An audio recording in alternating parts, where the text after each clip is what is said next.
Greetings, friends and family. Have you ever heard the term silent majority? Well, that was a phrase that was coined by ex-President Richard Milhouse Nixon.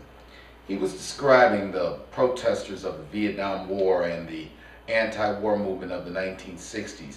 He was saying that the majority of Americans supported the war and that those very loud, boisterous people in the streets were not the real majority, that the silent majority were those people who were for the war.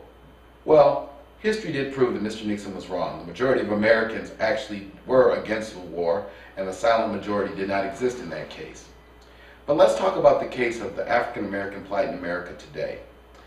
I believe that there is a silent majority.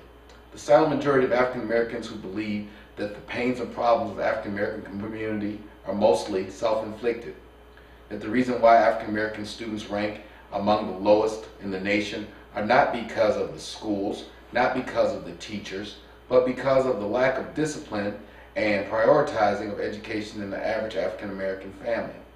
The appalling statistics of black-on-black crime, the appalling rate of high school dropouts in the African American community, that these are not the effects of the global economy or of outside forces oppressing the black community. These are the results of the breakdown in the social fabric of the African American community. I believe that the majority of African Americans know this to be the case, but there is that silent majority, those that we see on television and radio, those of the media who pretend over and over again that the problems that are oppressing the masses of African American community and other minorities who rank at the low end of the economic totem pole are due to policies and procedures out of Washington. Now, don't get me wrong. There are many inequities and injustices that go on in the world. And yes, the dysfunction in Washington does not represent the fairness and equality that America is supposed to stand for.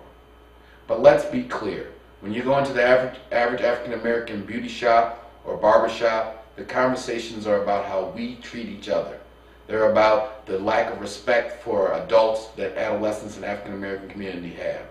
They're about the appearance that our youth continue to persist in, wearing pants hanging off their behinds, or the always exposing of cleavage in our young women. These are the issues that are really plaguing our community. The fact that why is it that so many African American young men find it acceptable to inflict violence upon other African American young men? Why is the incarceration rate now higher than at any other time in the history of the country? How is it that in America we have more African American men incarcerated than all the people incarcerated in Russia and China combined? These are the facts that people in the African American community know to be true.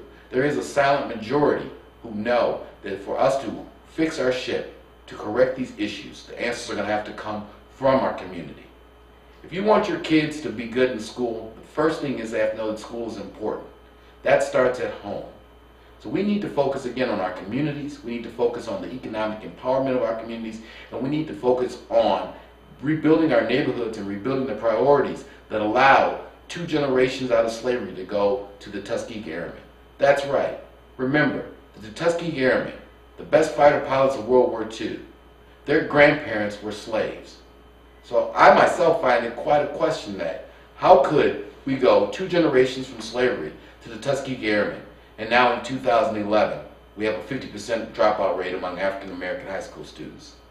Once again, just some food for thought, a conversation worth having. We want us all to get off zero. Thanks for your time. Peace.